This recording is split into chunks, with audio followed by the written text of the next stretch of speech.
साल 1974 में Apple company शुरू होने के 2 साल पहले एप्पल के फाउंडर स्टीव जॉब्स उनके दोस्तों के साथ इंडिया आए नीम करोली बाबा से मिलने। दरअसल स्टीव जॉब्स इंडिया काफ़ी समय से आना चाहते थे, जो हिंदू धर्म और इंडियन स्पिरिचुअलिटी को सीखने के लिए, और यहाँ आने के बाद उन्हें ऐसे बाबा के बारे में पता चलता है जिनके पास अनोखी शक्तियाँ हैं, जैसे कि एक ही समय पर एक से अधिक जगह पे मौजूद होना, या फिर एक उंगली से छुपकर किसी भी एक ट्रांस स्टेट में भेज देना, जो स्वामी विवेकानंद के गुरु रामकृष्ण परमहंस ने स्वामी विवेकानंद के साथ किया था, जिसके बाद स्वामी विवेकानंद पूरी तरह से एक अलग इंसान बन चुके थे। और बाबा के बारे में इन सब चीज़ों को जानने के बाद स्टीव जॉब्स ने डिसाइड किया कि वो नीम करोली बाबा से मिलेंगे, क्योंकि वह वक्त उनके लिए कुछ खास अच्छा नहीं चल रहा था। इसलिए 1974 में स्टीव जॉब्स अपने दोस्तों के साथ बाबा के आश्रम में आए, लेकिन यहाँ आने के बाद ही उनको पता चला कि बाबा पिछले साल ही गुजर चुके हैं। लेकिन यह सुनने के बावजूद भी उन्होंने डिसाइड किया कि वह वहाँ पर कुछ वक्त के लिए रहेंगे, और फिर उन्होंने काफ़ी समय तक वहाँ रहकर हिंदू धर्म के बारे में सीखा। और ठीक इसके 2 साल बाद स्टीव जॉब्स ने एप्पल कंपनी की शुरुआत की। नीम करोली बाबा के भक्तों की लिस्ट बहुत ही बड़ी है। स्टीव जॉब्स मार्ग से जैसे बिजनेसमैन से लेकर हॉलीवुड बॉलीवुड स्टार्स तक, और यह सब कुछ आपने दूसरी वीडियो में ऑलरेडी सुना ही होगा। इसलिए इस वीडियो में नीम करोली बाबा के बारे में कुछ ऐसी बातें बताऊंगी जो आपने शायद पहले कभी नहीं सुनी होगी, जैसे कि उन्हें हनुमान जी का अवतार माना जाता था, कैसे वह एक बार में 2 शैडो में दिखाई दिए थे, और एक मंत्र जो वह हर करीबी शिष्यों को देते थे ताकि उन्हें ज़िंदगी में भी अच्छे वक्त की शुरुआत हो सके। नीम करोली बाबा अपनी शुरुआती दिनों में लगभग कई साल हनुमान जी की तपस्या किया करते थे, जिसकी वजह से उन्हें हनुमान जी की कई सारी सिद्धियां प्राप्त हुई हैं। वह एक ऐसे बाबा थे जिनसे आप ना मिलके भी उनका आशीर्वाद प्राप्त कर सकते हैं। उनके भक्तों का यह कहना है कि जो लोग अपने अंदर डीप कनेक्शन बना लेते हैं, वो उन सब की मदद कर देते हैं। इस वीडियो में आप जानेंगे कि इन्होंने ऐसा क्या कर दिया था जिसके बाद से लोग उन्हें हनुमान जी का अवतार मानने लगे।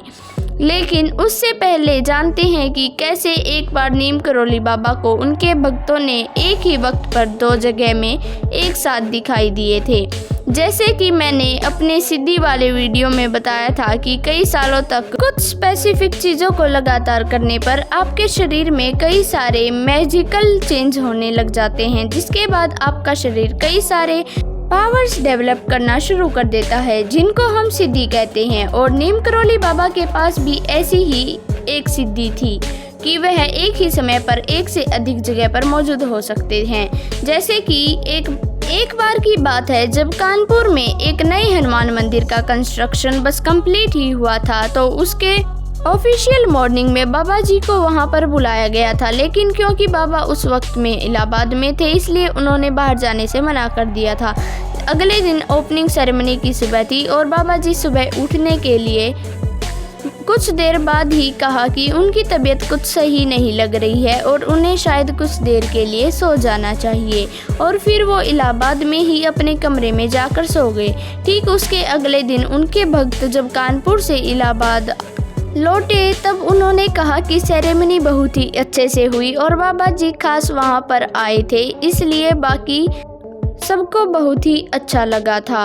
और यह बहुत ही चौंकने वाली बात थी, क्योंकि ओपनिंग सेरेमनी के पूरे दिन बाबा जी अपने इलाहाबाद वाले कमरे में ही बंद थे, और अगर वो वहाँ से आने की कोशिश भी करते, फिर भी उनको 10 घंटे बस आने और जाने में लग जाते। और उनके भक्तों ने यह भी कहा कि बाबा जी 7 बजे से लेकर 12 बजे तक वहीं पे थे, मतलब करीब 5 घंटे वो सेरेमनी में ही थे। अब अगली कहानी से आपको पता चलेगा कि क्यों लोग उन्हें हनुमान जी का अवतार मानते थे। उन्होंने ऐसा क्या कर दिया था जिसके बाद से लोग उन्हें हनुमान जी का अवतार मानने लगे। दरअसल एक बार बाबा जी अपने आश्रम में बैठे थे, तभी उन्होंने अपने शिष्य से रामायण का 1 वर्ष पढ़ने को कहा। उनके कहने पर उनके शिष्य ने रामायण से अशोक वाटिका वाला वर्ष पढ़ना शुरू ही किया था।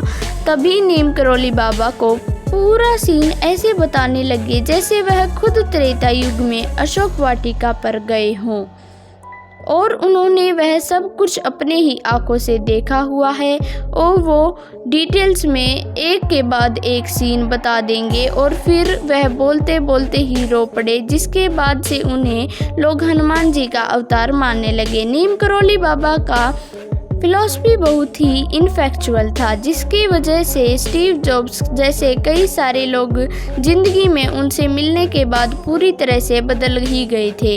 वह अपने हर शिशु को हमेशा राम का नाम जपने को कहा करते थे और कहते थे कि इसमें उनके ज़िंदगी में बदलाव आएगा। उनके पूरे लाइफ टाइम में उन्होंने 2 में आश्रम बनाया, एक वृंदावन में और दूसरा कैची धाम में, और 11 सितंबर 1973 में आफ्टर एक्सपीरियंसिंग ए डायबिटिक कोम लगभग रात के 1 बजे के करीब उनका देहांत हो गया। नीम करोली बाबा के फिलॉसफी के हिसाब से दूसरों की सेवा करना ही हार्डेस्ट फॉर्म ऑफ डिवोशन है और दूसरों की अच्छा करने और सोचने पर ही हमारी ज़िंदगी में भी अच्छा होना शुरू हो जाता है।